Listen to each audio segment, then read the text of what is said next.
Welcome to the AFR Saints channel, where we provide you daily content on your favorite team, the New Orleans Saints. Do us a favor and hit that subscribe button. Be sure to leave your comments below and smash that like button.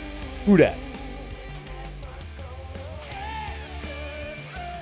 Wednesday, the NFL league year begins. Monday, the tampering period, the legal tampering period opened, and we didn't have to wait long for the Saints to be involved. A good time to start to sort of recap and catch us up with everything that's gone on. Ross Jackson jumps aboard as we start the show. LouisianaSports.net and Locked On Saints. How are you, man? Hey, dude, doing great. Thanks for having me. Of course, what a day for Twitter to go down, right? No biggie. Yeah, I just know, like right? one of the biggest news days of the NFL calendar. Hey, let's start with, let's just go chronologically here from Monday and start with the news about Devon Godchaux. The former LSU Tiger is going to be a New Orleans Saint. Tell us how it came together.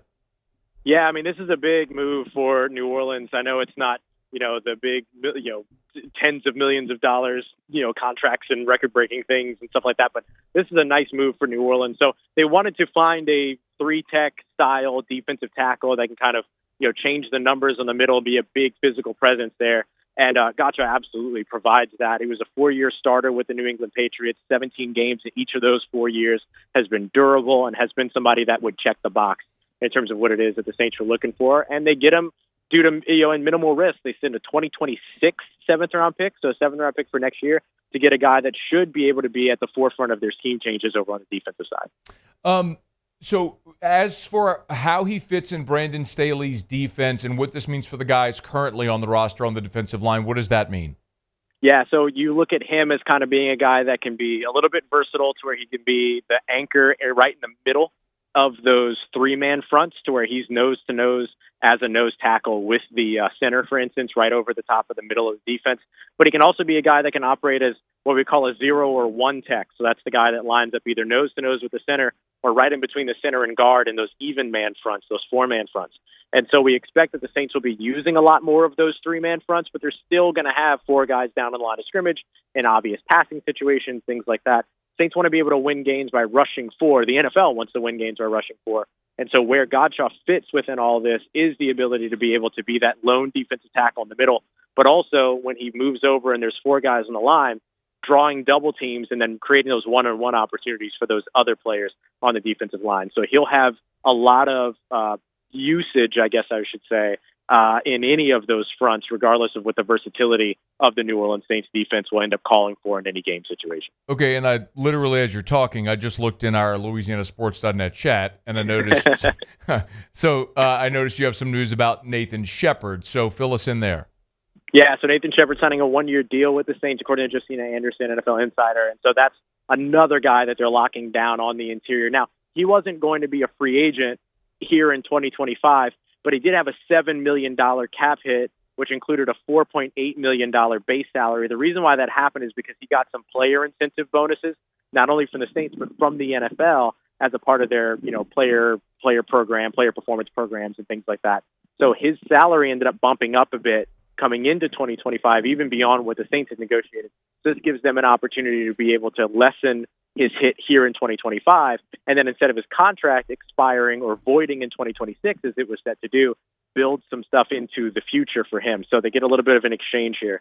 They get a guy that's veteran experience and that they like a lot for another year, but then also will likely reduce his salary cap hit here in 2025. Okay, Ross Jackson, LouisianaSports.net, Locked On Saints podcast, busy day here in the NFL. The Saints have already lost as well one of their free agents with Paulson Adebo. Can you fill us in on what we know here? Because I know, Ross, there were conflicting numbers as far as what's going on with Adebo. Yeah, so the original report was that he signed with the New York Giants on $10 million per year of a deal over the course of 3 years. But now it's looking like that's actually more of an $18 million per year deal, upwards of $54 million in terms of the total. Now, what we don't know is if that is there's these contracts that are agreed upon that are $18 million per year, and then there are the contracts that are agreed upon that are up to $18 million per year. So it could be that the base level of the contract is indeed $10 million per year, but there's incentives like player availability and postseason appearances, player performance, and things like that could potentially tick him up. So maybe that's where the discrepancy is that it might be an incentive-heavy contract. So we'll wait to see what more details are.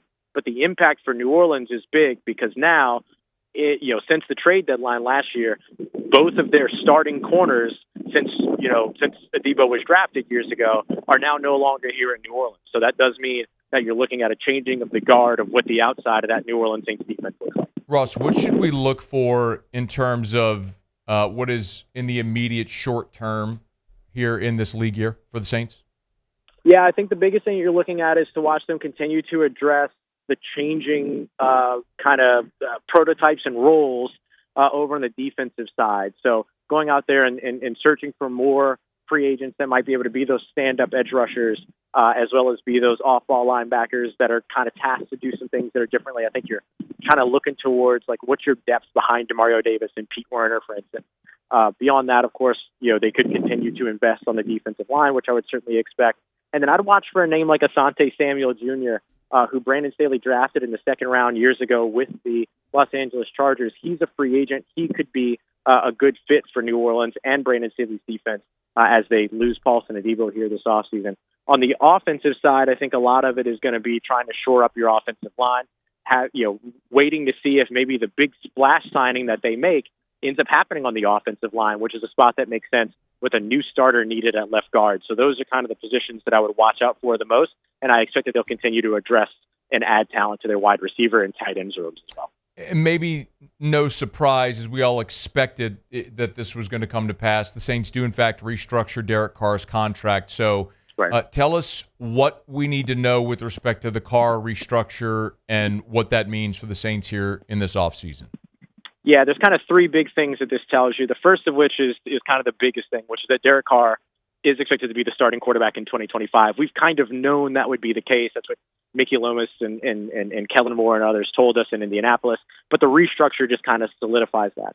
The second piece to this is that, people want to know, what does this mean for the future at quarterback? I don't think that committing to Derek Carr here in 2025 means that this team precludes itself from being able to go out there excludes itself from being able to go out there and sign or rather draft even a young quarterback if there is a place where that value makes sense. So I don't think that it closes the door on that. And then the second thing is, what does this mean? Or the third thing is, what does this mean for the Saints moving into 2026? Restructuring him here in 2025 does not marry you to him in 2026. It would probably necessitate a post-June 1 release if the two were to part ways after this season. That would end up putting $19 million of dead cap as opposed to $59 million of dead cap in 2026. So that would be a big move to watch for after the season. But I think the Saints are going to focus on seeing what they can do at the position now during this year in terms of building around Derek Carr and trying to find some success here in 2025.